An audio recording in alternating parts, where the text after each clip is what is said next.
দেখ, আমি তোর দুঃখ বুঝতে পারছি, কিন্তু কি করব, নিজেকে আর ধরে রাখতে পারিনি, তোর কাছে সুপে দিয়েছি। তুই আবার এইসব কারো কাছে বলিস না। আর তোর বাবাকে চিকিৎসা করানোর জন্য যত টাকা লাগবে সব টাকা আমি দিয়ে দিব ম্যানেজারকে বলে। ম্যাম, এইগুলো কি বলছেন আপনি? আপনার মুখে কি একটু কথা আটকাচ্ছে না? নিজের ব্যাপারে এমনভাবে কথা বলতে আপনার একটু লজ্জা করছে না? আর মায়ের জন্যই বলেছিল শহরে যাচ্ছিস, ভালো কথা, মেয়েদের কাছ থেকে দূরে থাকবি। শহরের মেয়েরা একদমই বাজে। কিন্তু আমি মার কথায় তেমন একটা প্রকৃতি দেইনি, তাই আমি পার্সোনাল গার্ড হই কখনো জানতেই পারিনি আপনি আমার সঙ্গে এমন করবেন। তাহলে কখনোই আপনার পার্সোনাল গার্ড হতাম না। দেখো, তোমার কি জানা না জানা তা জানে না, কিন্তু একটা কথা শুনে রাখবেন, তুই আমাকে অনেক ভালো সময় দিয়েছিস, আমি কখনো ভুলতে পারবো না। আর তুই আমার ফার্স্ট টাইম ছিলি। আর শোন, শুয়ে থাকতে হবে না, এখন ফ্রেশ হয়ে নেই। নিজের দিকে একটু তাকা, পুরো শরীরে লিপস্টিকের দাগ লেগে আছে। যদি এমন অবস্থায় বাইরে যাস তাহলে সবাই উল্টোপাল্টা চিন্তা করবে। যা, ফ্রেশ হয়ে নে। মারিয়ার কথা শুনে স্বাধীন নিজের দিকে তাকায়, দেখে পুরো শরীরে লিপস্টিকের দাগ লেগে আছে, জায়গায় জায়গায় লাভ বার্ডস রক্ত জমে আছে, যেন খুবলে খেতে চেয়েছিল তাকে। স্বাধীন চিন্তা না করে শোয়া থেকে উঠে দেখে তার শরীরে বিন্দু মাত্র পোশাক নেই। মারিয়া তার দিকে এখনো তাকিয়ে আছে। স্বাধীনকে দেখে মারিয়া একটু বাঁকা হেসে বলতে লাগে, নেশার ঘোরে তেমন একটা উপভোগ করতে পারিনি, চল আবারও। না আপু, আমাকে যেতে হবে। স্যার নিশ্চয়ই তার জগিংয়ের সময় হয়ে গেছে। এখন যদি আমাকে খুঁজে না পায় আর আপনার কাছে এসে আমাকে পায়, তাহলে স্যার আমাকে মেরে টুকরো টুকরো করে নদীতে ভাসিয়ে দেবে। এই অল্প কিছু দিনেই আপনার বাবাকে আমার হাড়ে হাড়ে চেনা হয়ে গেছে। স্বাধীনের কথা যেন মারিয়ার কান অবধি পৌঁছলো না, এখনো তার দিকে বাঁকা হাসি দিয়ে রয়েছে। স্বাধীন তার দিকে মারিয়ার অমনভাবে তাকানো দেখে তারপর স্বাধীন প্যান্ট খুঁজতে লাগে। প্যান্ট দেখে খাটের এক কোণে পড়ে আছে। তারপর প্যান্টটা ধরে তুলতে যাবে, ঠিক তখনই মারিয়া তার কাছে এসে হাত থেকে প্যান্টটা কেড়ে নিয়ে অন্যদিকে ছুঁড়ে ফেলে দেয়। তারপর স্বাধীনের দুই হাত শক্ত করে চেপে ধরে খাটের উপর শুয়ে পড়ে। বাবা আসবে না, আর তোকে ছাড়তে ইচ্ছে করছে না রে। এখন যদি পারতাম তোকে আমার সঙ্গে সব সময় কাছে রাখতাম, আর দিনভর রোম্যান্স করতাম, কাজে যেতাম না। চল একটা কাজ করি, তোকে বিয়ে করে ফেলি। তখন তো তুই আর তালবাহানা দেখাতে পারবি না আমাকে। মারিয়ার কথা শুনেই স্বাধীনের যেন এখন মরি মরি অবস্থা। কোনোভাবে মারিয়াকে ছাড়িয়ে খাট থেকে উঠতে যাবে, ঠিক তখনই পেছন থেকে স্বাধীনের হাত টান দিয়ে মারিয়া তার বুকের উপর স্বাধীনকে ফেলে দেয়, শক্ত করে জড়িয়ে ধরে আর বলতে লাগে, এর আগে অনেক ছেলেকে হাক করেছি, কিন্তু তোর মধ্যে এক অন্যরকম ভালো লাগা কাজ করছে। তোকে ছাড়তে ইচ্ছে করছে না। তোকে জড়িয়ে ধরে যেন আমি দিনের পর দিন রইতে পারবো, হাজারটা পথ পাড়ি দিতে পারবো। মারিয়ার কথা শুনে স্বাধীন মারিয়ার দিকে প্রশ্নসূচক দৃষ্টিতে তাকায়। মারিয়া স্বাধীনের দিকে তাকিয়ে মুচকে হাসি দিয়ে তার ঠোঁটের সঙ্গে ঠোঁট লাগিয়ে চুষতে লাগে। সেভাবে পেরিয়ে যায় প্রায় 5 মিনিট। মারিয়ার হাত থেকে স্বাধীন ছাড়া পেয়ে ঘন ঘন নিঃশ্বাস ফেলতে লাগে। মারিয়ার দিকে একটু রাগী দৃষ্টিতে তাকিয়ে বলতে লাগে, আপনি মানুষ না অন্য কিছু? আর একটু সময় কিস করলে তো আমি মরেই যেতাম। কি বলছিস? সামান্য কিছু সামলাতে পারছিস না, মরে যাওয়ার কথা বলছিস? তাহলে যখন বিয়ে হবে, দিনভর আমার সঙ্গে রোম্যান্স করবি, তখন কেমন লাগবে রে? আমার সঙ্গে কেন রোম্যান্স করতে যাবেন? আপনি একটু আগে তো বললেন অনেক ছেলেকে হাক করেছেন, কিন্তু এমন ফিলিংস পাননি। আমাকে যে হাক করে ফিলিংস পাচ্ছেন, তো ওই ছেলেদের কাছে যান। সাধু সাজতে হবে না রে। তুই কোনো মেয়েকে যে ভোগ করিসনি তার প্রমাণ কি ছিল, হ্যাঁ? আর শোন, সাফ সাফ একটা কথা বলি, আমি একদম ভার্জিন ছিলাম। আর যে ছেলেদের সঙ্গে বললাম না হাক করেছি, ওরা আমার ফ্রেন্ড ছিল, এর বেশি কিছু ছিল না। এখন এই অন্য ছেলেদের কথা বলতেই তোর গায়ে জ্বালা করছে? দেখেন ম্যাম, আমরা গ্রামের ছেলে, তেমন কিছু বুঝি না। আমরা পিওর ছিলাম। আপনারা শহরের মেয়ে, আপনারা অনেক খারাপ। আগে জানলে কখনোই এমনভাবে আপনার পার্সোনাল বডিগার্ড হয়ে থাকতাম না। আর হ্যাঁ, আমি আপনাকে বিন্দুমাত্র বিশ্বাস করি না। যেই মেয়ে জোর করে তার সতীত্ব অন্য ছেলের হাতে তুলে দেয়, সেই মেয়ে আর কি করতে পারবে। আর না বলি, আপনি একদম বাজে মেয়ে। আপনার মতো বাজে মেয়েকে কখনো আমি কেন, কোনো ছেলে বিয়ে করবে না। আমার সঙ্গে আপনি আপনার বিয়ের কথা মাথা থেকে একদমই ছেড়ে ফেলুন। স্বাধীনের কথা শুনে পপির গায়ে যেন 100 ডিগ্রি রাগ উঠে যায়। পপি নিজেকে আর কন্ট্রোল করতে না পেরে স্বাধীনের হাতের পাশে থাকা ড্রিম লাইটটা দিয়ে বাড়ি দেয়। স্বাধীন তার হাত চেপে ধরে খাটে শুয়ে পড়ে। স্বাধীনকে কষ্ট পেতে দেখে মারিয়ার কেমন যেন অনুশোচনা বোধ কাজ করে নিজের মধ্যে। তোর সাহস কি করে হয় আমার সম্পর্কে এমন কথা বলতে? ড্রিঙ্ক করি, বন্ধুদের সাথে আড্ডা দেই, ছোটখাটো পোশাক পরি, তার মানে এই না নিজের ইজ্জত বিলিয়ে বেড়াই। আর শোন, তুই ফার্স্ট যে ছেলে আমার গায়ে টাচ করেছে। আর এই দেখ। কথাটা বলে মারিয়া কোনো মতে নিজেকে সামলে নিয়ে ওয়াশরুমে চলে যায়। অন্যদিকে স্বাধীন তার হাত চেপে ধরে এখনো খাটের উপর শুয়ে থেকে ঘুমাচ্ছে। হাতের অনেক অংশে এখনো কাজ ঢুকে আছে। স্বাধীন নিজেকে আর দমাতে না পেরে অজ্ঞান হয়ে যায়। অন্যদিকে মারিয়া ওয়াশরুম থেকে বের হয়ে সামনের দিকে তাকিয়ে দেখে স্বাধীন এখনো সেই অবস্থায় খাটের উপর শুয়ে আছে। একটু চিন্তা হয়, স্বাধীনের কাছে গিয়ে গায়ে হাত দেয়, দেখে স্বাধীনের কোনো রেসপন্স নাই। অনেকটা চমকে উঠে নাকের সামনে হাত দিয়ে দেখে এখনো নিঃশ্বাস ফেলছে। তারপর টেবিলের উপর থেকে পানির গ্লাসটা নিয়ে এসে স্বাধীনের বুকে পানি দিতে লাগে। ঠিক তখনই স্বাধীনের জ্ঞান ফিরে আসে। হাতের ব্যথা এখন দ্বিগুণ। তারপর কোনো রকম শোয়া থেকে উঠে বসে মিটমিট করে সামনের দিকে তাকিয়ে দেখে মারিয়া দাঁড়িয়ে আছে, এখনো তার হাতে পানির গ্লাস। স্বাধীন নিজেকে সামলে নিয়ে দাঁড়াতে যাবে, ঠিক তখনই তাল সামলাতে না পেরে পড়ে যেতে যাবে। ঠিক তখনই কোনো মতে মারিয়া স্বাধীনকে জড়িয়ে ধরে টাল সামলাতে না পেরে স্বাধীনকে নিয়ে খাটের উপর পড়ে যায়। স্বাধীনের চোখ বন্ধ করে ফেলে। কোনো মতে তাকিয়ে দেখে মারিয়া তার দিকে ছলো ছলো দৃষ্টিতে তাকিয়ে আছে। স্বাধীন মারিয়াকে তার কাছ থেকে সরিয়ে দিয়ে উঠে দাঁড়িয়ে রুম থেকে বের হতে যাবে। ঠিক তখনই মারিয়া স্বাধীনকে বলে, আসুন, এই অবস্থায় নিয়ে বের হোস না রুমের বাইরে। যতক্ষণ রুমের মধ্যে আছিস নিয়ে চিন্তায় আছি। তুই এইখানে বস, আমি বাইরে থেকে ফার্স্ট এড বক্স নিয়ে আসছি। তারপর তোর হাতটা ব্যান্ডেজ করে দেই। তারপর তুই না হয় ফ্রেশ হয়ে রুম থেকে বের হয়ে যাস। তোর শরীরে অনেকটা অংশ এখনো লিপস্টিক লেগে আছে। যদি নিচে চাস তাহলে বাসার সবাই অবশ্যই তোকে দেখে ফেলবে আর অনেকে অনেক কথা বলবে। মারিয়ার কথা শুনে স্বাধীন দরজার কাছ থেকে সরে এসে খাটে বসে পড়ে। মারিয়া ওয়ার্ড্রপ থেকে জামা কাপড় বের করে পরিধান করে রুমের বাইরে চলে যায়। তারপর ফার্স্ট এড বক্স নিয়ে আসে রুমে স্বাধীনের কাছে। তারপর চেয়ার টেনে স্বাধীনের সামনে গিয়ে বসে। ফার্স্ট এড বক্স থেকে সাবলান বের করে হাতে যেখানে যেখানে কাজ লেগে কেটে গেছে সেখানে সেখানে পরিষ্কার করতে লাগে। তারপর সুন্দরভাবে স্বাধীনের হাত ব্যান্ডেজ করে দেয়। স্বাধীন উঠে দাঁড়াতে যাবে, ঠিক তখনই আবার বসে পড়ে। শরীর অনেক ক্লান্ত হয়, রাতভর তার উপর অত্যাচার হয় আর হাত কেটে রক্ত বের হয়, অনেকটা ক্লান্ত সে। তারপর পপি কোনো মতে স্বাধীনকে ধরাধরি করে ওয়াশরুমে নিয়ে যায়। তারপর স্বাধীনের শরীরে যেখানে যেখানে লিপস্টিকের দাগ লেগে আছে সেখানে সেখানে ভালোভাবে পরিষ্কার করে দিতে লাগে। স্বাধীন অনেকটা অবাক হয়ে যায়, মারিয়ার মধ্যে যেন এক অন্য মেয়েকে দেখতে পাচ্ছে সে। মারিয়ার দিকে একবার নজর যেতে দেখে মারিয়ার চোখ অশ্রুতে ছলছল করছে, যেন নিমেষেই বাঁধ ভেঙে সেটা বের হতে পারে। স্বাধীনকে ফ্রেশ করে রুমে এসে স্বাধীনকে খাটের উপর বসিয়ে দেয়। তারপর যত্ন সহকারে স্বাধীনের শার্ট পরিয়ে দেয়। তারপর মারিয়া বিছানার চাদরটা তুলে অন্য আরেকটা বিছানার চাদর পেরে দেয়। স্বাধীন এখনো ঠায় মেরে সেখানে বসেছিল। ঠিক তখনই মারিয়া স্বাধীনের কাছে সে কপালে ঘন একটা চুম্বন করে। স্বাধীন বুঝতে পারে না মেয়েটির আবার কি হলো। একটু পর স্বাধীনকে ছেড়ে দিয়ে মারিয়া বলতে লাগে, সরি তোমার সঙ্গে তখন অমন ব্যবহার করার জন্য। আসলে সব মেয়ে তার উপর আরোপকে অস্বীকার করতে পারে, কিন্তু তার চরিত্রে যদি কোনো আরোপ লাগে তাহলে নিজেকে আর কন্ট্রোল করতে পারে না। তাই আমিও কন্ট্রোল করতে না পেরে তোমার সঙ্গে এমন ব্যবহার করে ফেলেছি। I am extremely sorry, please তুমি আমাকে ক্ষমা করে দাও। মারিয়ার কথা তার কান অবধি যেন এখনো পৌঁছয় না।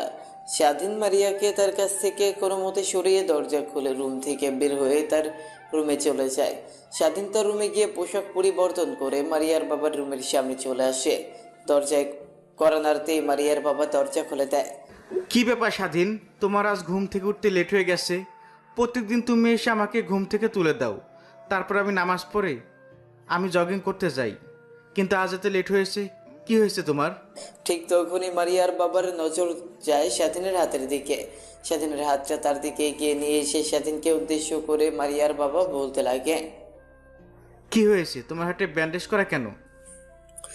মারিয়ার বাবার প্রশ্নের উত্তরে কি জবাব দিবে কিছুই বুঝতে পারে না। আমতা আমতা করে স্বাধীন বলতে লাগে। আসলে স্যার, ঘুম থেকে উঠে ওয়াশরুমে হঠাৎ পা স্লিপ কেটে পড়ে যায়, হাতে একটু ব্যথা পাই, তাই রুমে শুয়েছিলাম।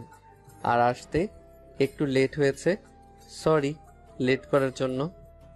ইটস ওকে বাবা, তুমি রুমের মধ্যে আসো।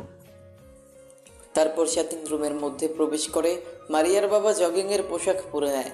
স্বাধীন হাতে একটা ফ্লাক্স পানির বোতল নিয়ে বের হয়। মারিয়ার বাবা জগিং করছে, স্বাধীনও তার পিছু পিছু হাঁটছে। যখন পানি লাগছে তখন মারিয়ার বাবার দিকে পানি এগিয়ে দিচ্ছে স্বাধীন। স্বাধীন মারিয়ার বাবার পিছু পিছু হাঁটতে হাঁটতে হঠাৎ জ্ঞান হারিয়ে মাটিতে পড়ে যায়। মারিয়ার বাবা স্বাধীনের নাম ধরে ডাকে, কিন্তু তার কোনো রেসপন্স পায় না।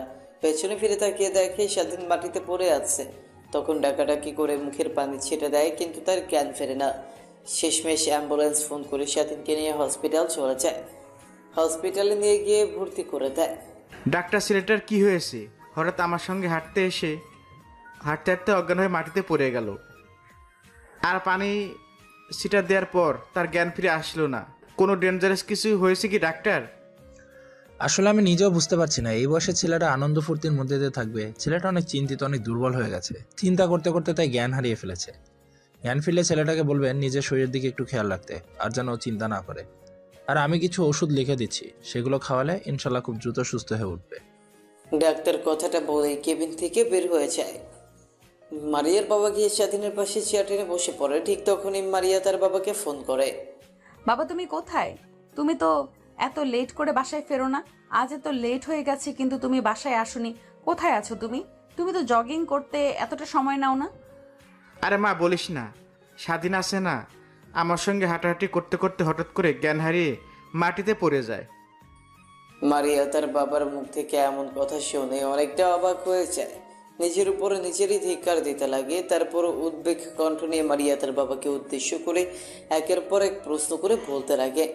বাবা কি হয়েছে ছেলেটার? এখন কোথায়? তোমরা কি করছো? আর ছেলেটার কন্ডিশন এখন কেমন হয়েছে? আরে থাম থাম, একসঙ্গে এত প্রশ্নের উত্তর কি করে দেব? এখন ঠিক আছে, ডাক্তার বলেছে অনেক চিন্তা করে আর শরীর অনেক দুর্বল, তা হাঁটতে হাঁটতে জ্ঞান হারিয়ে ফেলেছে। আর আমরা এই হাসপাতালে এসেছি, একটু পর আমি বাসায় যাব। ছেলেটা না হয় হসপিটালে কিছুদিন থাকুক, সুস্থ হয়ে তারপর না হয় বাড়িতে ফিরবে। আচ্ছা বাবা, তাহলে তুমি আসো, আমাকে একটু বের হতে হবে। আজকে কলেজে একটু এক্সট্রা ক্লাস আছে, ফিরতে লেট হতে পারে, কিংবা বান্ধবীদের বাসায় থাকতে পারি। আচ্ছা মা, ঠিক আছে, তাহলে নিজের দিকে খেয়াল রাখিস। আর হ্যাঁ, তোর বিষয়ে দিন দিন নেগেটিভ রিপোর্ট আসছে। তুই নাকি অনেক ড্রিঙ্কস করিস, বন্ধুদের সাথে নাইট ক্লাবে যাস। বলছি কি মা, এগুলো কমে দে। আর হ্যাঁ, এনজয় করার বয়স তোদের, এনজয় করবে, সমস্যা নেই, কিন্তু সবসময় ড্রিঙ্কস করা, এনজয় করা এইগুলো কিন্তু ভালো না। তোর মনে নেই ইমরান আঙ্কেলের কথা, যে ইমরান আঙ্কেল তোকে অনেক ভালোবাসতো ছোটোবেলা থেকে? ছোটোবেলা তোর কাছে এসে তোকে অনেক চকলেট দিত। আর ওই ইমরান আঙ্কেল ড্রিঙ্কস করতে করতে তার ক্যান্সার ধরা পড়ে। আমি চাই না, তুই আমার একমাত্র মেয়ে, মা মরা মেয়ে, তোকে নিয়ে আমি বেঁচে আসি। তোর যদি এমন কিছু হয় তাহলে আমি নিজেকে বাঁচাতে পারবো না। অন্তত নিজের দিকে তাকা, আমার দিকে একবার তাকা। এসব বাদ দে মা। আচ্ছা বাবা, আমি আর ড্রিঙ্ক করব না। এখন সামনে এক্সাম, আমি সেই দিকেই ফোকাস দিয়েছি। আল্লাহ হাফেজ বাবা, সকালে দেখা হবে। কথাটা বলে মারিয়া ফোন কেটে দেয়। অন্যদিকে স্বাধীনের জ্ঞান ফিরতেই নিজেকে হাসপাতালে আবিষ্কার করে। সামনের দিকে তাকিয়ে দেখে মারিয়ার বাবা কারো সঙ্গে কথা বলছে। কথা বলার ধরন দেখে বুঝতে পারে মারিয়ার সঙ্গে। মারিয়ার বাবা ফোন রেখে দিয়ে স্বাধীনের দিকে তাকিয়ে দেখে স্বাধীন তার দিকে তাকিয়ে আছে। তুমি এতটুকু ছেলে হয়ে কি এমন চিন্তা করো? চাকরি নেওয়ার সময় তো আমার কাছে অনেক অনভিনয় করেছিলে চাকরি নেওয়ার জন্য। বাবা, তুমি আমাকে তোমার বাবা মনে করে সব কথা খুলে বলতে পারো। কি হয়েছে তোমার সঙ্গে? আমি অনেক বেটার ফিল করি তোমার সঙ্গে কথা বলে, অনেক বেটার ফিল করি। বলো বাবা, কি হয়েছে, বলতে পারো আমার সঙ্গে। মারিয়ার বাবার কথা শুনে স্বাধীন উপরের দিকে তাকিয়ে দীর্ঘ একটা নিঃশ্বাস ফেলে। শোয়া থেকে শোয়া হয়ে বসে। মারিয়ার বাবার দিকে অশ্রুনয়ন দৃষ্টিতে তাকিয়ে বলতে লাগে। স্যার, আমার বাবা নেই, অনেক আগে মারা গেছে। আমার বয়স যখন 10 বছর, তখন আমার বাড়িতে মা আর একটা বোন আছে, আমার থেকে ছোট, ওর 13 বছর। পৃথিবীতে আমার আর আমার বোনের মা ছাড়া কেউ নেই। মা আমাকে অনেক কষ্ট করে লেখাপড়া করাইছে। আমি লেখাপড়া করতে চাইনি। মার দুঃখ কষ্ট দেখে চেয়েছিলাম তার সঙ্গে সংসারের হাল ধরব, কিন্তু আমি যে স্কুলে পড়তাম সেই স্কুলের স্যার মাকে বলেছিল আমি নাকি অনেক ভালো স্টুডেন্ট, তাই মা যেভাবেই হোক আমাকে লেখাপড়া করাইছে।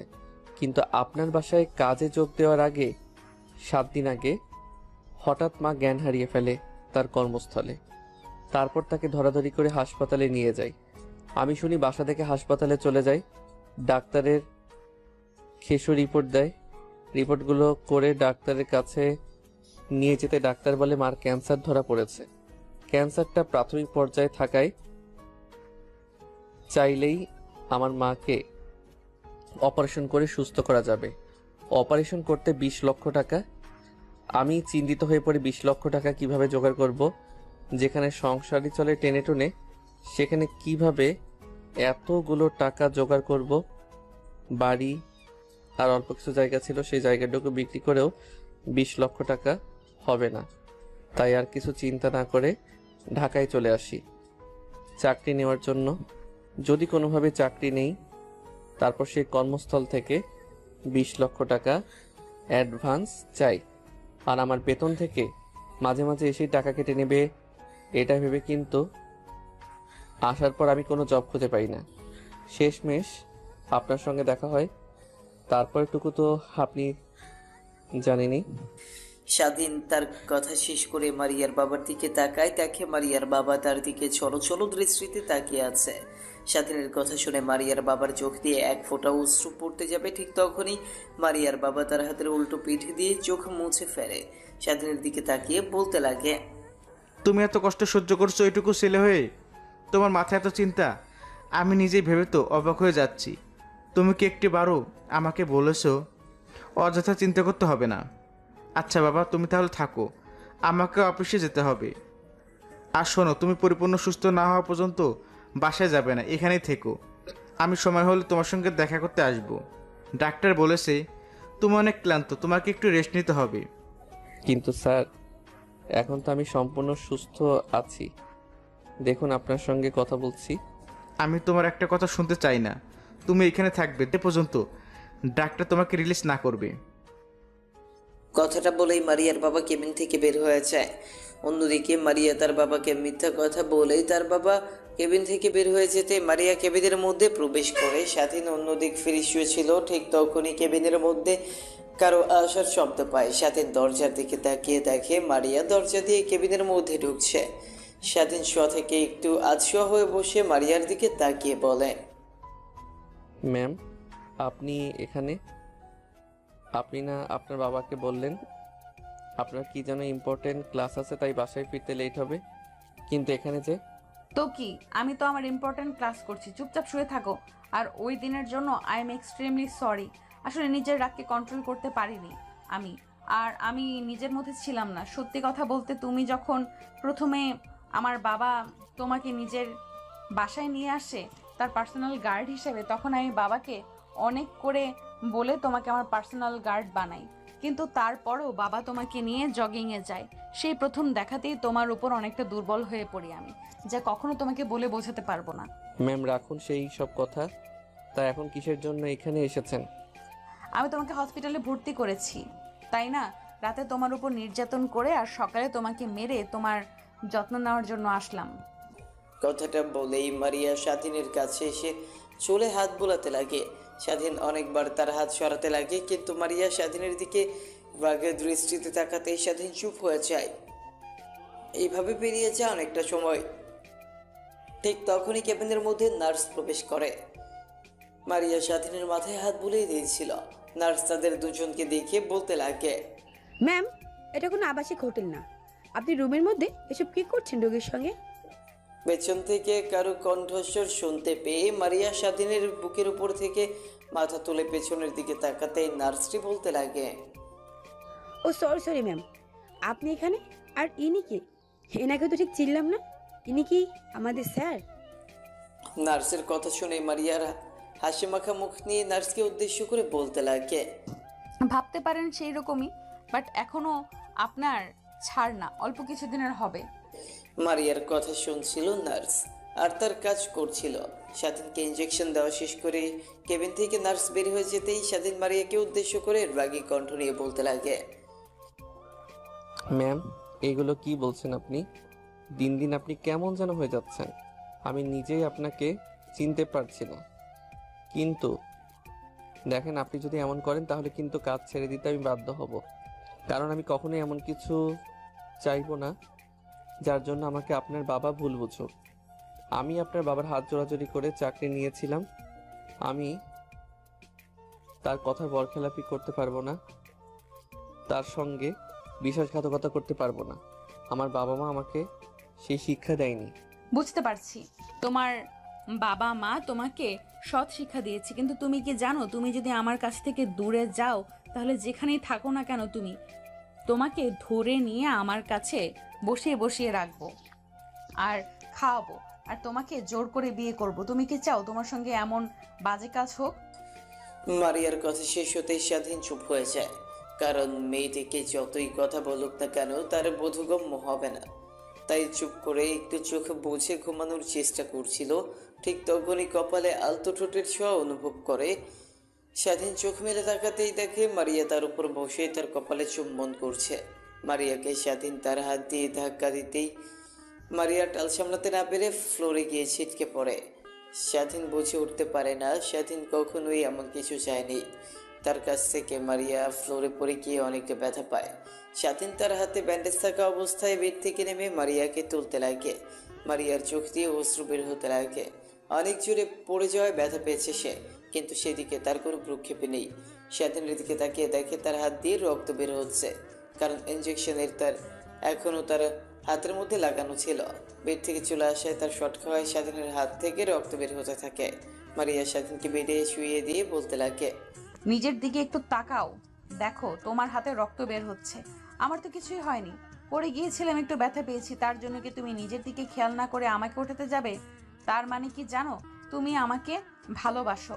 কারণ আমার একটু ব্যথা পাওয়াতে তুমি যদি এমন রিয়াক্ট করতে পারো, তাহলে আমি মনে করি আমার জন্য তোমার মনে বিন্দুমাত্র হলেও ফিলিংস আছে। ও ভাবছেন আপনি? ম্যাম, কখনো না, আপনার জন্য আমার মনে কখনো কাজ করতে পারে না। কারণ আপনার মতো মেয়েকে আমি কখনোই আমার বউ হিসেবে মেনে নেব না। কথাটা আমি কত করে বলবো। এখন জানতো আমার চোখের সামনে একটু একা থাকতে দিন। না না, তা তো হচ্ছে না।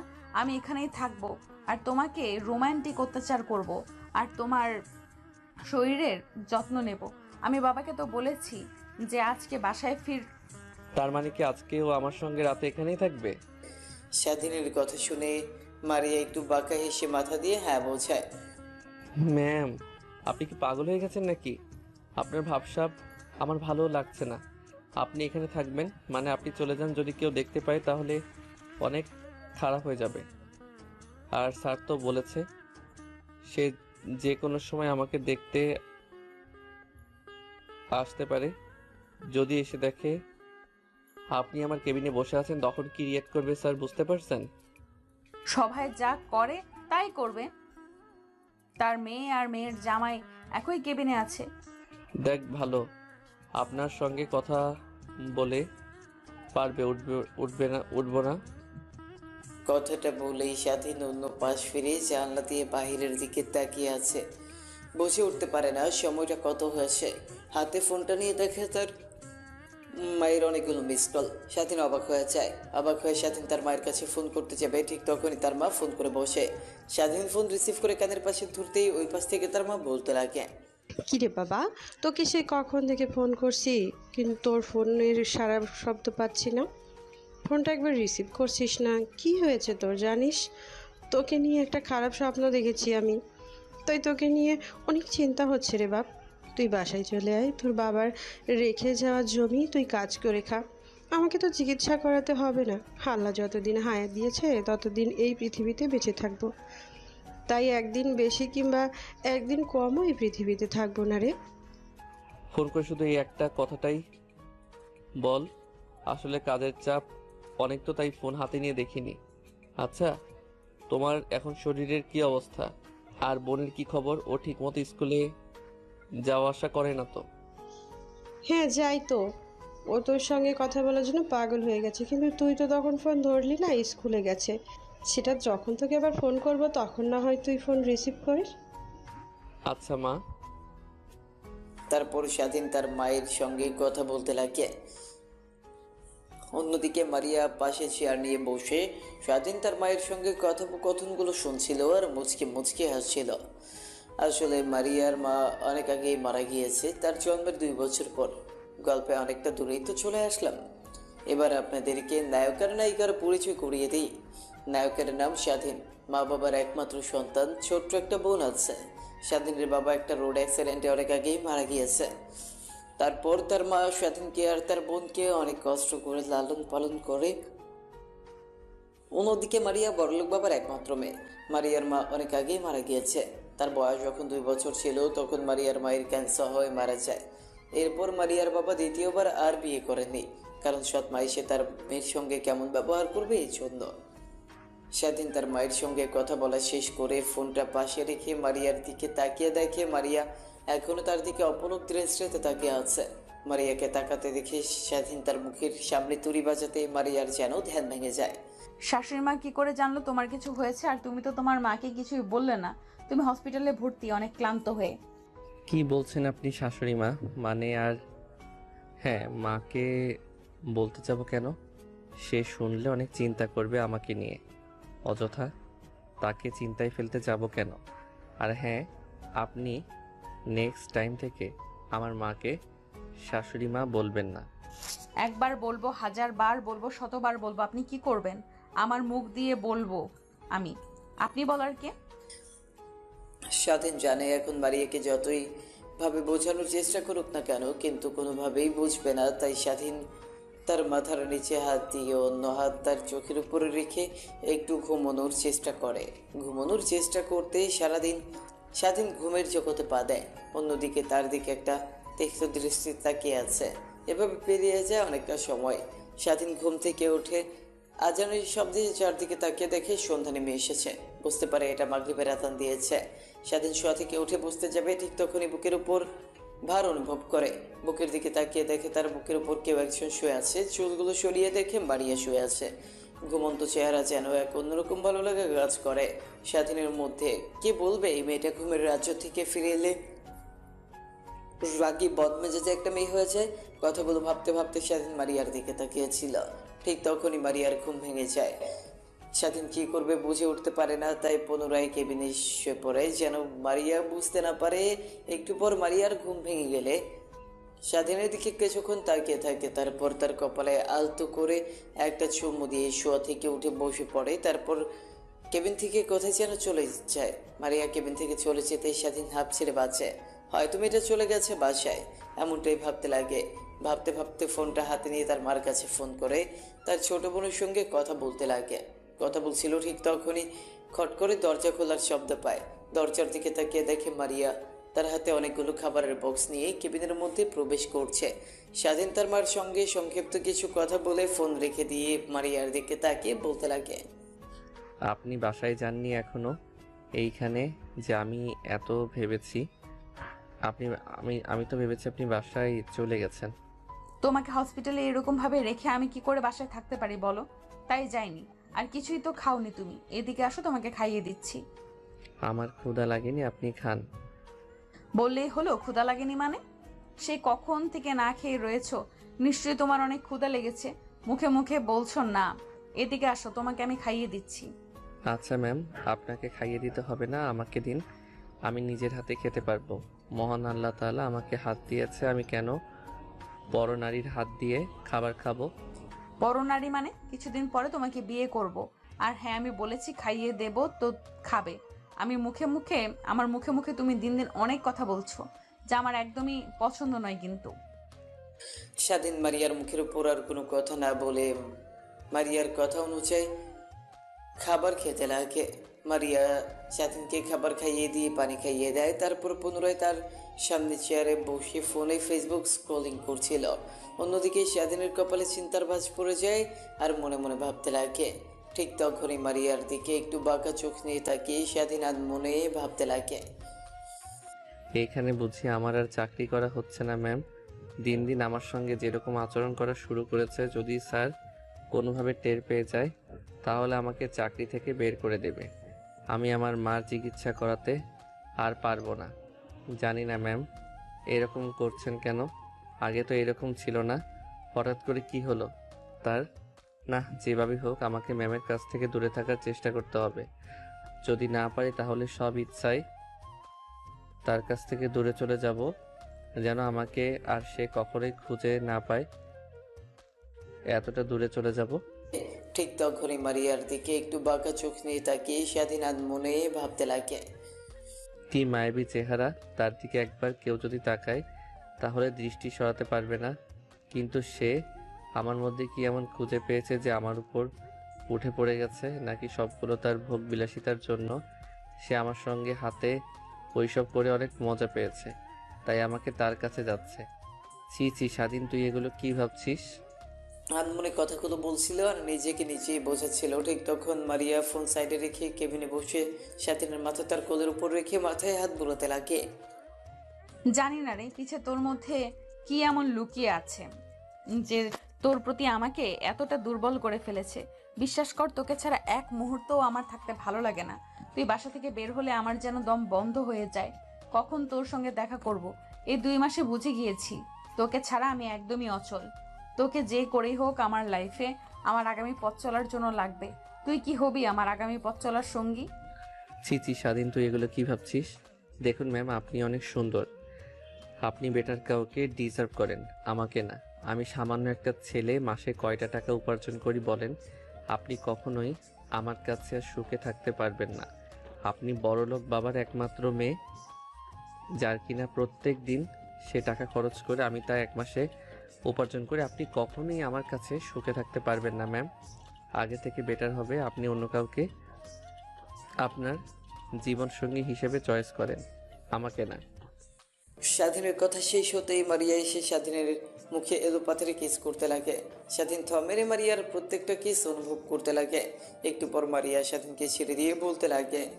শোনো, তোমাকে কিস করার বিন্দুমাত্র ইচ্ছা আমার ছিল না, কিন্তু তুমি নিজেই তা করে নিলে। হ্যাঁ, আরেকটা কথা, তুমি যদি কখনো আমাকে ম্যাম বলে ডাকো বা আপনি করে ডাকো তাহলে তোমার খবর আছে। এখন থেকে তুমি করে আর আমার নাম ধরে কিংবা জান সোনা এসব বলে ডাকবে। দেখুন, আপনি আমার মালকিন, তো আপনাকে ম্যাম বলে ডাকবো, এটাই তো বাস্তব। আমি কখনো আপনাকে নাম ধরে কিংবা তুমি করে ডাকতে পারবো না। স্বাধীনের কথা শেষ হতেই মারিয়া স্বাধীনকে আবার কিস করতে লাগে। প্রায় 5 মিনিট পর স্বাধীনকে ছেড়ে দেয়। স্বাধীন হাঁপাতে লাগে। মারিয়া মুচকে একটু বাঁকা হেসে স্বাধীনকে উদ্দেশ্য করে বলে। এখনো কি তুই তোর আগের সিদ্ধান্তেই অটুট থাকবি, নাকি আমাকে কিংবা আপনি করে বলি এই রোমান্টিক অত্যাচার সহ্য করবি? কোনটা বাকি তোর ইচ্ছে? স্বাধীন ভালো করেই জানে তার সঙ্গে যত কথা বাড়াবে ততই তার জন্য খারাপ। তাই মারিয়ার কোল থেকে মাথা সরিয়ে বালিশের উপর রাখতে যাবে। শক্ত করে মারিয়া স্বাধীনের মাথা তার পায়ের উপর রেখে বলতে লাগে। এত ঢং দেখাতে হবে না, চুপচাপ এখানেই শুয়ে থাক। স্বাধীন মারিয়ার পায়ের উপর থেকে মাথা না সরিয়ে সেভাবেই শুয়ে থাকতে লাগে। মারিয়া তার মনের আনন্দে স্বাধীনের মাথায় হাত বোলাতে লাগে আর গুনগুন করে গান গাইতে লাগে। স্বাধীনের অনেকটা ভালো লাগে, মনোমুগ্ধকর পরিবেশ। এইভাবে পেরিয়ে যায় পুরো দিনটা। স্বাধীনের কাছ থেকে একটু পরে মারিয়া বিকালের দিকে ডাক্তার চেক আপ করতে কেবিনে আসে। ঠিক তখনই স্বাধীনের চোখে কিছু একটা পড়ে। মারিয়া স্বাধীনের চোখ থেকে সরাতে নিলে দুজনের চোখে চোখাচোখি হয়। সময়ের আকস্মিকতায় মারিয়া স্বাধীনকে কিস করে দেয়। ঠিক তখনই পেছন থেকে ডাক্তার সব দেখে মারিয়াকে বলতে লাগে। ডাক্তারের কথা শুনে মারিয়া ব্যবসা শেখা খেয়ে যায়। নিজেকে সামলে নিয়ে মারিয়া ডাক্তারকে বলতে লাগে। মারিয়া মা, তুমি এখানে? আর তোমার বাবা যে বললো এটা তোমাদের কাজের ছেলে, তাহলে এসব কি মা? আমি যা ভাবছি তাহলে কি সত্যি? না মানে আসলে আঙ্কেল, ওর চোখে কিছু একটা পড়েছিল, বের করে দিলাম, এর থেকে বেশি কিছু না। ও আচ্ছা, তা মা তুমি বাসা যাবে না? তোমাকে তো সে সকাল থেকে দেখছি কেবিনের মধ্যে ছেলেটার সঙ্গে বসে কথা বলছো। সত্যি কথা বলতে আঙ্কেলের অবস্থা এরকম আমার কারণে হয়েছে, কারণ আমি কালকে রাতে ছেলেটাকে অনেক মারধর করেছিলাম। দেখছেন না হাতে ব্যান্ডেজ করা, তাই একটু যত্ন নিলাম। তারপর ডাক্তার মারিয়ার সঙ্গে আরো কিছু কথা বলে কেবিন থেকে বেরিয়ে যায়। আসলে স্বাধীনকে যে হাসপাতালে ভর্তি করা হয়েছে এটা মারিয়াদেরই হাসপাতাল। এখানে গরিব দুঃখীদের বিনামূল্যে চিকিৎসা দেয় মারিয়ার বাবা অনেক দয়াশীল ব্যক্তি। সে এইভাবে পেরিয়ে যায় দিনটা। রাতের বেলা স্বাধীন ঘুমিয়ে পড়ে।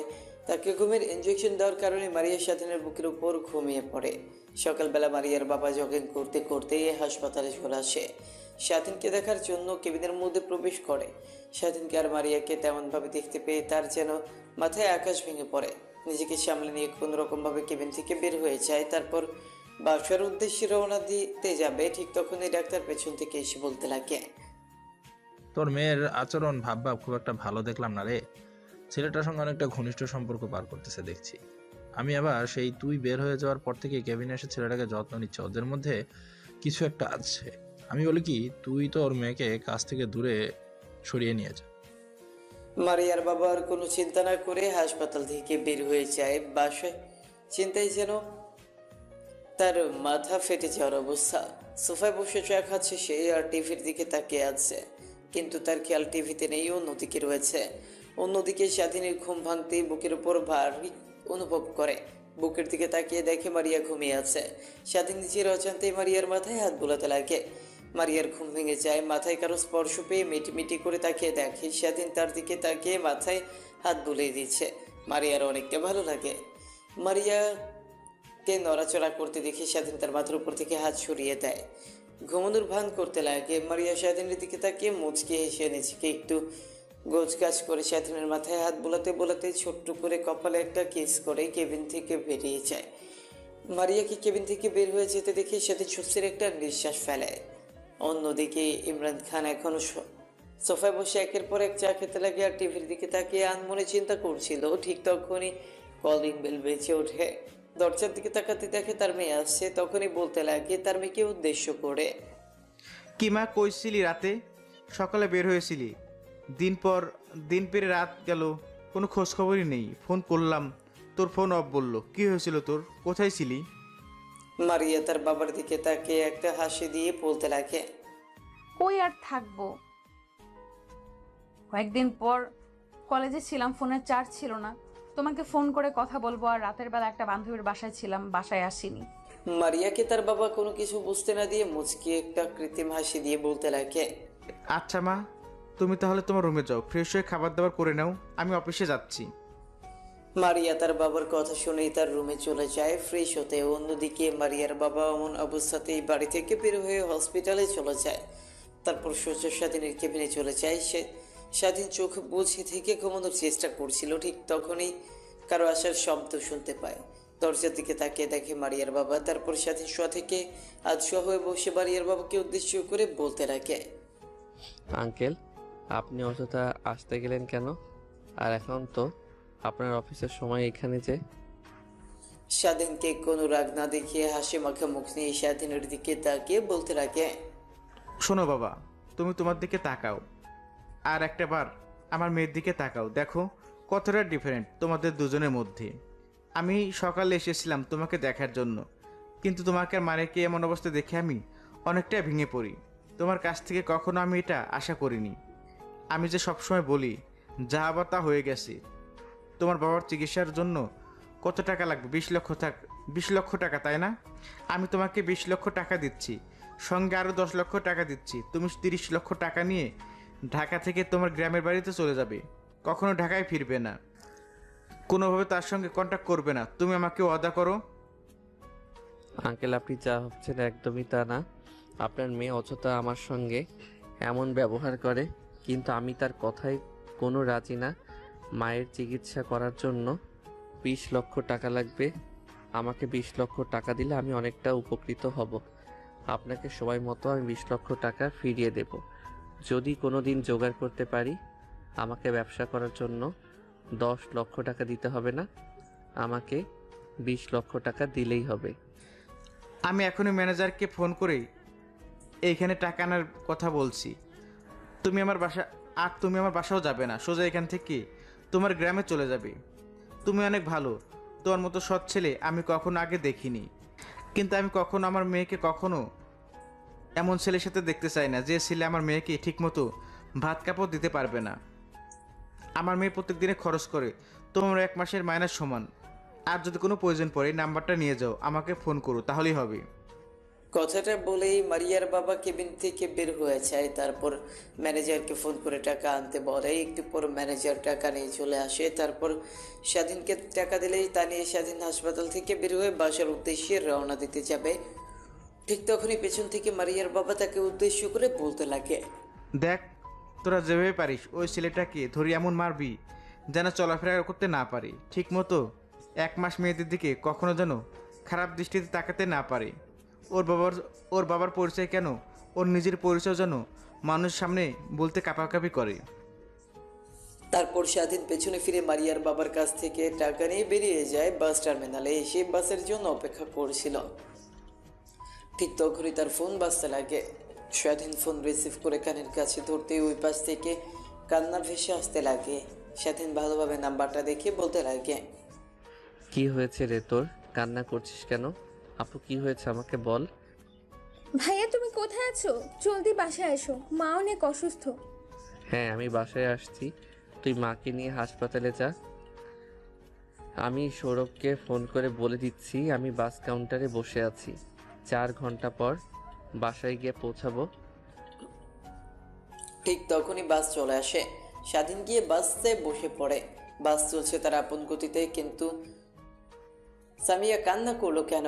এর আগে তো মা বহুবার অসুস্থ হয়ে পড়েছিল, সে তো এমনভাবে কান্না করেনি। স্বাধীনের কিছুই বোধগম্য হচ্ছে না। আনমনে বাহিরের দিকে তাকিয়ে আছে। ঠিক তখনই তার চোখ বেয়ে এক ফোঁটা অশ্রু বের হয়ে পড়ে। স্বাধীন নিজেও বুঝতে পারে না সে কেন কান্না করছে। ঠিক তখনই পুনরায় ফোন বাজতে লাগে। ফোনের স্ক্রিনের দিকে তাকিয়ে দেখে সৌরভ ফোন করেছে। কল রিসিভ করে কানের কাছে ধরতে উপাস থেকে বলতে লাগে, তুই কোথায় আছিস? জলদি বাসায় আয়, চাষি অনেক অসুস্থ, তোর কথা অনেক জিজ্ঞাসা করছে। তাহলে মার কাছে ফোনটা দে, আমি কথা বলি। না, দেয়া যাবে না, জলদি বাসায় চলে আয়। হ্যাঁ আসছি রে, আর মাত্র 1 ঘন্টা সময় লাগবে। কথাটা বলেই স্বাধীন ফোন রেখে দেয়। প্রায় 1 ঘন্টা পর বাসার সামনে গিয়ে পৌঁছায়। রিক্সা থেকে নেমে রিক্সাওয়ালাকে ভাড়া দিয়ে বাইরে উঠানের সামনে যেতেই দেখে অনেক মানুষের ভিড়। ভিড় ঠেলে সামনের দিকে এগিয়ে দেখে খাটনি রাখা উঠানের মাঝখানে স্বাধীনকে দেখতে পেয়ে তার ছোট বোন সামিয়া দৌড়ে এসে স্বাধীনকে ধরে কান্না করতে করতে বলতে লাগে, ভাইয়া রে, আমাদের এই পৃথিবীতে আর কেউ রইল না রে। একটা মা ছিল, সেও মারা গেল। এখন কাকে নিয়ে বাঁচবো আমরা? আমাদেরকে নিয়ে কে এত চিন্তা করবে? আমাদেরকে কে দেখাশোনা করবে রে? সামিয়ার কথা শুনে স্বাধীনের মাথায় যেন আকাশ ভেঙে পড়ে। কাছ থেকে ব্যাগটা মাটিতে পড়ে যায়। তারপর খাটনির কাছে গিয়ে দেখে তার মারের লাশ। স্বাধীন তার মার মুখ ধরে কান্না করতে করতে বলতে লাগে, মা, তুমি এত কষ্ট করে আমাদেরকে মানুষ করালে, আমরা একটু তোমাকে শান্তিতে থাকতে দিলাম না।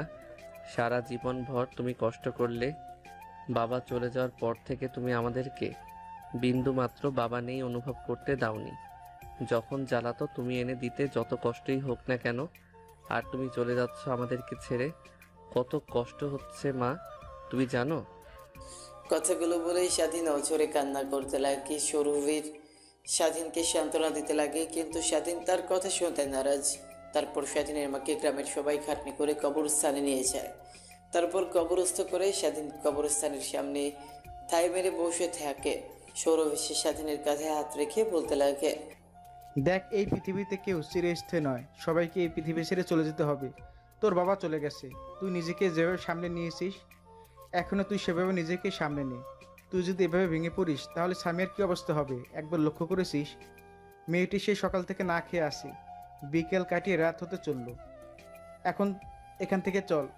তারপর স্বাধীন উঠে নিজেকে সামনে নিয়ে চোখ মুছে কবরস্থান থেকে বের হয়ে যায়।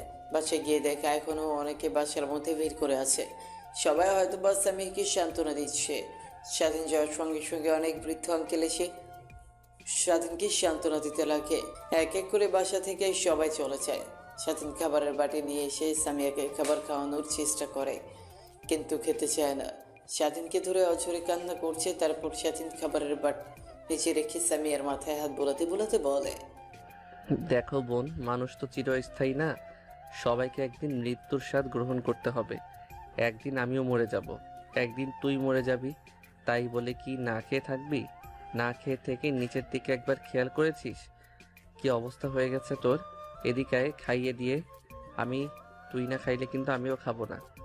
স্বাধীনের কথা শুনে সামিয়া মুচকে হাসি দেয়, তারপর নিজেকে সামনে নিয়ে খাবার খেতে লাগে। তারপর সামিয়া স্বাধীনকে খাবার খাইয়ে দিতে লাগে। এইভাবেই কেটে যায় 5টা বছর।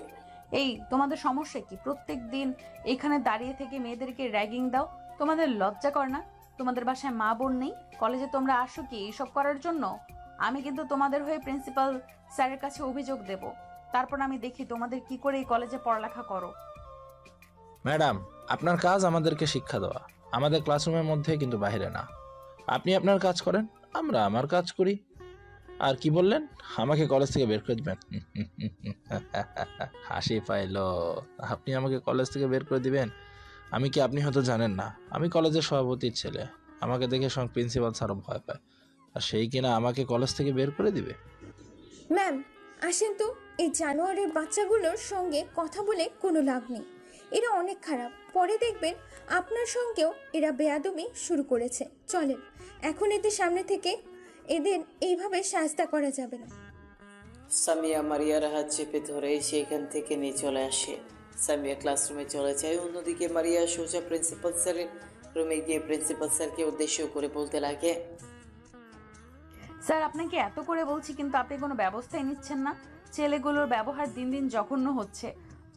ওদের অতিষ্ঠ কোনো মেয়ে ঠিকমতো কলেজে আসতে পারে না। প্রত্যেকদিন কলেজের গেটের সামনে দাঁড়িয়ে থেকে মেয়েদের সঙ্গে বাজে বাজে কথা বলবে, বাজে বাজে লিখে দিবে। আজকে তো আমার সামনে একটা মেয়ের স্কার্ফ ধরে টান দিয়েছে। মারে কি করব আমার বল? আমার তো হাত পা বাঁধা। ওই ছেলেগুলোর সঙ্গে কখনোই পেরে উঠতে পারবো না।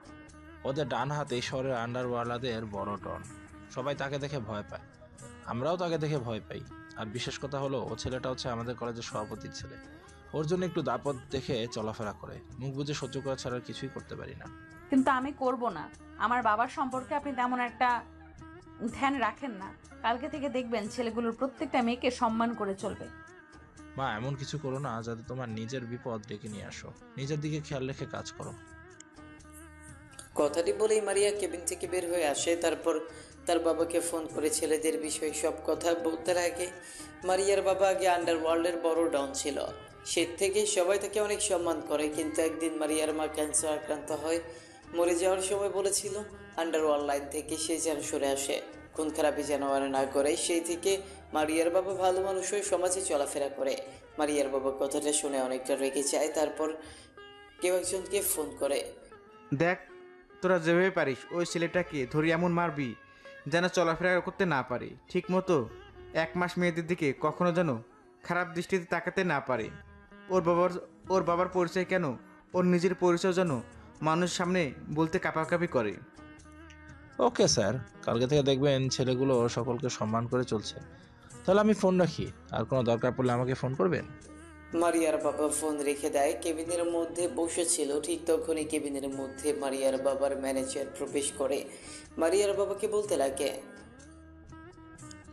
স্যার, আজকে শেখ ইন্ডাস্ট্রির সঙ্গে ডিল রয়েছে। যে ডিলটা করার জন্য আমরা পিক আপ তো 1 বছর ধরে ওয়েট করছিলাম। তারা আজকে ফোন করে আমাদেরকে তাদের কোম্পানিতে যেতে বলেছে। আমাদের প্রোডাক্টের স্যাম্পলগুলো নিয়ে যেতে তাদের যদি পছন্দ হয় তাহলে তারা অনেক চড়া দামে আমাদের কাছ থেকে প্রোডাক্ট কিনবে। তাহলে আমি গিয়ে প্রোডাক্টের স্যাম্পলগুলো প্রস্তুত করছি, আর আপনি রেডি হয়ে নিন, এখনই বের হব। কথাটি বলেই কেবিন থেকে ম্যানেজার বের হয়ে যায়। অন্যদিকে মারিয়ার বাবা ফ্রেশ হয়ে নিয়ে বের হয়। বাইরে এসে দেখে ম্যানেজার দাঁড়িয়ে আছে। তারপর তাকে নিয়ে বেরিয়ে যায় সে ইন্ডাস্ট্রির মেন কার্যালয়ে। ইন্ডাস্ট্রির কোম্পানিতে গিয়ে দেখে অনেক মানুষের ভিড়, শুধু তাদের সঙ্গে ডিল করার জন্য। কিন্তু সে ইন্ডাস্ট্রি এত খামখেয়ালি করে না। ভালো মালামাল আর সুন্দর প্রোডাক্ট ছাড়া কখনোই কারোর সঙ্গে ডিল করে না। এর অল্প দিনে শেখ ইন্ডাস্ট্রি পৃথিবীর মাঝে নাম করে ফেলেছে। তাই এখন বাংলাদেশ স্টকন দখল করে রেখেছে তারা। অন্যদিকে মারিয়ার বাবার জানার আগ্রহ। মাত্র 24 বছরের একটা ছেলে মাত্র 4 বছরে কোম্পানি খুলে সেটা আবার বাংলাদেশের টপে নিয়ে গেছে। তীব্র আকাঙ্ক্ষা নিয়ে কেবিনের বাইরে বসে আছে। তখনই মারিয়ার বাবা ডাক আসে কেবিনে। মারিয়ার বাবা আর ম্যানেজার প্রবেশ করে। প্রবেশ করে চেয়ারটার সামনে বসে পড়ে। অন্যদিকে শেখ ইন্ডাস্ট্রির মালিক পত্রিকা পড়ছিল। মুখের সামনে থেকে পত্রিকাটা সরাতেই মারিয়ার বাবা অবাক হয়ে সামনে থাকা লোকটার দিকে তাকিয়ে আছে। মুখ ফসকে বের হয়ে যায়। বাবা স্বাধীন, তুমি এখানে? তাহলে কি তুমি কি সেই ইন্ডাস্ট্রির মালিক? স্বাধীন মারিয়ার বাবাকে এখানে দেখতে পেয়ে অবাক হয়ে যায়। তারপর নিজের চেয়ার থেকে নেমে মারিয়ার বাবার সামনে এসে তার পা ধরে সালাম করতে করতে বলতে লাগে, জি স্যার, আমি সেই স্বাধীন যাকে দরিদ্র বলেছিলেন, যার মার চিকিৎসা করানোর জন্য 20 লক্ষ টাকা দিয়েছিলেন, আমি সে। তুমি এইখানে? I am not believe this boy. মারিয়ার বাবার কথা শুনে স্বাধীন মুচকে একটা হাসি দেয়। তারপর তারা চেয়ারে গিয়ে টেবিলের উপর থাকা কলিং বেলটা বাজাতেই সেখানে পিয়ন চলে আসে। তারপর পিয়নকে উদ্দেশ্য করে স্বাধীন বলতে লাগে, আজকে আর কারোর সঙ্গে দেখা করব না, আজকে ভালো লাগছে না। আমার বাহিরে যারা আছে সবাইকে যেতে বলুন। পিয়ন স্বাধীনের কথা শুনে বাইরে গিয়ে সবাইকে চলে যেতে বলে। সবাই চলে যায়। অন্যদিকে স্বাধীন মারিয়ার বাবাকে উদ্দেশ্য করে বলতে লাগে, স্যার, আজকে এইসব যা দেখছেন সব আপনার। আপনি আমাকে 20 লক্ষ টাকা দিয়েছিলেন না? সেই টাকা থেকে আজ 20,000 কোটি টাকার মালিক আমি হতে গেলে সব কিছু আপনার। আমি শুধু বুদ্ধি খাটিয়ে ইউজ করেছি। কেন বাবা? তুমি তো তোমার মায়ের চিকিৎসা করানোর জন্য 20 লক্ষ টাকা নিয়েছিলে, তার মানে কি তোমার মার চিকিৎসা করাওনি? মারিয়ার বাবার কথা শুনে স্বাধীন উপরের দিকে তাকিয়ে দীর্ঘ একটা নিঃশ্বাস ফেলে বলতে লাগে, না স্যার, আপনার কাছ থেকে টাকাগুলো নিয়ে বাসে উঠতে যাব, ঠিক তখনই বাসা থেকে ফোন আসে, মা অনেক অসুস্থ। টাকা নিয়ে যেতে যেতে মা মারা গেছে। অনেকটা ভেঙে পড়ি। ছোট্ট বোনের দিকে তাকিয়ে নিজেকে সামলে নেই। তারপর ঢাকায় চলে আসি। 20 লক্ষ টাকা দিয়ে ছোট্ট একটা ব্যবসা প্রতিষ্ঠানগুলি সেই থেকে আজ এত দূর পর্যন্ত এসেছে। আমি তোমার চোখে স্পষ্ট বিজয়ের লক্ষণ দেখেছিলাম। তুমি অনেক বিনয়ী, তুমি অনেক সৎ, এর জন্য তুমি আজকে এই পর্যায়ে আসতে পারছো। তোমার কোম্পানির প্রোডাক্ট সবই চোখ বুঝে কিনতে পারে, অন্যরা কোম্পানির প্রোডাক্টস কিনতে পারে না। বলে সেসব কথা আর আই এম এক্সট্রিমলি সরি। সেদিন তোমাকে অপমান করে 20 লক্ষ টাকা দিয়ে হাসপাতাল থেকে বের করে দিয়েছিলাম তার জন্য। না স্যার, কে বলছেন এগুলো আপনি? সেদিন আমাকে কোথায় আপনি অপমান করেন? শুধু নিজের মেয়ের ভালো চেয়ে আমাকে তার কাছ থেকে সরিয়ে দিয়েছিলাম, আর সেই কারণেই আজ আমি সফল। তা স্যার, মারিয়া ম্যাডাম এখন কেমন আছে? হ্যাঁ, অনেক ভালো আছে। তারপর স্বাধীনের সঙ্গে টুকটাক অনেক কথা বলতে লাগে মারিয়ার বাবা। এভাবে অনেকটা সময় পার হয়ে যায়। মারিয়ার বাবা কোম্পানির সঙ্গে ডিলটা কনফার্ম করলো। মারিয়ার বাবা কোম্পানি থেকে বের হয়ে তার মেয়েকে ফোন করে। ওই পাশে মারিয়া ফোন রিসিভ করতেই মারিয়ার বাবা বলতে লাগে, মারে, আজকে স্বাধীনকে দেখলাম। কথাটা শুনে মারিয়ার হৃদয়ের মধ্যে এক অন্যরকম ভালো লাগা কাজ করে। বাবা, তুমি স্বাধীনকে দেখেছো? কোথায় বাবা, কোথায় বলো আমাকে। তারপর মারিয়ার বাবা মারিয়াকে স্বাধীনের লোকেশন দিয়ে দেয়। অন্যদিকে কলেজ থেকে তাড়াহুড়া করে বের হতে যাবে, ঠিক তখনই সামিয়ার সঙ্গে ধাক্কা লাগে। নিজেকে সামনে নিয়ে মারিয়া বলে, সরি, দেখতে পাইনি। ম্যাম, এত তাড়াহুড়ো করে কোথায় যাচ্ছেন আপনি? তারপর মারিয়া লোকেশনটা বলে সামিয়া শুনে অবাক হয়ে যায়। নিজেকে সামনে নিয়ে মারিয়াকে উদ্দেশ্য করে বলতে লাগে, ম্যাম, আমি বাসায় যাব, ভালো লাগছে না, এর জন্যই ক্লাসরুম থেকে বের হয়েছি। আমার বাসা ওইদিকে, আপনি যদি একটু নামিয়ে দিতেন। আচ্ছা, তাহলে তুমি আসো, আমি তোমার বাসার সামনে তোমাকে নামিয়ে দিয়ে না হয় আমার গন্তব্যস্থলে যাব। তারপর মারিয়া সামিয়াকে নিয়ে গাড়ি করে বেরিয়ে পড়ে। মারিয়া একটা স্কুলের সামনে এসে গাড়ি ব্রেক করে। স্কুলের সামনে সামিয়া গাড়ি ব্রেক করতে দেখে মারিয়াকে উদ্দেশ্য করে বলতে লাগে, ম্যাম, এখানে গাড়ি দর করালেন কেন? তুমি তোমার মুখ থেকে অনেক আমার ছেলের কথা শুনেছো, কিন্তু কখনো দেখোনি, কিন্তু আজ দেখবে, চলো। কথাটি বলেই সামিয়াকে নিয়ে স্কুলের মধ্যে চলে যায়। ক্লাসরুমের মধ্যে ঢুকে মারিয়া একটা সুন্দর বাচ্চাকে কোলে তুলে নিয়ে আসতে লাগে, সামিয়ার কাছে এনে বলতে লাগে। তারপর মারিয়া তার বাচ্চাকে নিয়ে গাড়িতে উঠে পড়ে। সামিয়াও পিছু পিছু গাড়িতে উঠে বসে। তারপর গাড়ি চলতে লাগে তার আপন গতিতে। সামিয়া মারিয়ার দিকে একবার তাকিয়ে দেখে তার মুখে মুচকে হাসে। সামিয়া সেই দিকে একটু তীক্ষ্ণ দৃষ্টিতে তাকিয়ে মারিয়াকে উদ্দেশ্য করে বলতে লাগে, ম্যাম, আপনাকে আজ এত হাসি খুশি দেখাচ্ছে, নিশ্চয়ই কোনো কারণ আছে। আপনি তো সচরাচর এত হাসি খুশি থাকেন না। কি হয়েছে? এটাই হলো আমার বেবি। আসলে তোমাদের স্যার অর্থাৎ আমার বাচ্চার বাবা আমাকে ভুল বুঝে আমাকে রেখে চলে গিয়েছিল দীর্ঘ 5 বছর পর। আমি তার লোকেশন জানতে পেরেছি, তাই সেখানে যাচ্ছি। আমি তোমার স্যার নিজেও জানে না এটাই যে তার, না জানি তুমি দেখে তাহলে কত তাই না খুশি হবে। তারপর সামিয়া একটু অনুশোচনা বোধ কাজ করে নিজের মধ্যে। নিজেকে সামনে নিয়ে সামিয়া বলতে লাগে, আচ্ছা ম্যাম, কিছু মনে না করলে একটা প্রশ্ন করব। আপনি কি আপনার সম্পর্কে আমাকে কিছু বলবেন? স্যারের নাম কি আর সে কি কাজ করে? তোমাদের স্যারের নাম স্বাধীন শেখ, ইন্ডাস্ট্রির মালিক। কি ম্যাম, সত্যি? মালিক, হ্যাঁ সত্যি, কিন্তু আগে তোমাদের স্যার এমন ছিল না, অনেক গরিব ছিল। জানি না হঠাৎ করে এত বড়লোক কোটিপতি কি করে হয়ে গেল। আজ কাজ করছিলাম, ঠিক তখনই বাবা ফোন করে বলল স্বাধীনকে সে দেখেছে এই ঠিকানায়, তাই আমি সেখানেই যাচ্ছি। সামিয়ার সঙ্গে কথা বলতে বলতে মারিয়া লোকেশনের চলে আসে। গাড়িটা ব্রেক করে নেমে যায়। তার ছেলেকে কোলে তুলে নিয়ে সামিয়াকে উদ্দেশ্য করে বলতে লাগে, তাহলে তুমি বাসায় চলে যাও, আমি ভেতরে যাব। কথাটা বলেই মারিয়া কোম্পানির ভেতরে ঢুকে পড়ে। গেটে দারোয়ান অনেকবার দাঁড় করানোর চেষ্টা করে, কিন্তু সবাইকে পাশ কাটিয়ে কোম্পানির ভেতর প্রবেশ করে। তারপর ম্যানেজারকে ডাক দিয়ে বসের কেবিন কোনটা সেটা জিজ্ঞেস করতেই ম্যানেজার বলে দেয়। খট করে দরজা খুলে কেবিনের মধ্যে ঢুকে দেখে স্বাধীন ল্যাপটপে কাজ করছিল। হঠাৎ খট করে দরজা খোলাই সামনের দিকে তাকিয়ে দেখে দাঁড়িয়ে আছে তারপর একটা ফুটফুটে সন্তান। আনুমানিক বয়স 4 থেকে 4.5 বছর হবে। মারিয়া স্বাধীনের কাছে গিয়ে স্বাধীনকে জড়িয়ে ধরে এলো পাথারে চুমু খেতে লাগে। স্বাধীন বিরক্ত হয়ে মারিয়াকে ধাক্কা দিয়ে নিজের কাছ থেকে সরিয়ে দিয়ে বলতে লাগে, কে আপনি? আর আপনার সাহস কি করে হয় আমাকে এসে জড়িয়ে ধরে আমাকে কিস করার? তুমি আমাকে চিনতে পারছো না? আমি মারিয়া। আমি মারিয়া নামের কাউকে? আপনি এখন এখান থেকে আসতে পারেন। মারিয়া স্বাধীন নিজেদের মধ্যে কথা কাটাকাটি করছিল। ঠিক তখনই মারিয়া স্বাধীনের ছেলে স্বাধীনের কাছে এসে তার হাত চেপে ধরে বলতে লাগে। ছেলেটার কথা শুনে স্বাধীন নিমিষেই থমকে যায়। ছেলেটার দিকে ভালোভাবে তাকিয়ে দেখে একদম তার মতো দেখতে হয়েছে। ছেলেটাকে কোলে তুলে নিয়ে এলো পাথারি মুখে স্বাধীন তার ছেলেকে ধরে বলতে লাগে। ছেলেটার কথা শেষ হতেই স্বাধীন রাগী দৃষ্টিতে মারিয়ার দিকে তাকায়। মারিয়া মাথা দিয়ে হ্যাঁ বোঝায়। স্বাধীন তার ছেলেকে শক্ত করে জড়িয়ে ধরে বলতে লাগে, কে তোমার বাবা আর আমাকে তুমি বাবা বলছো যে?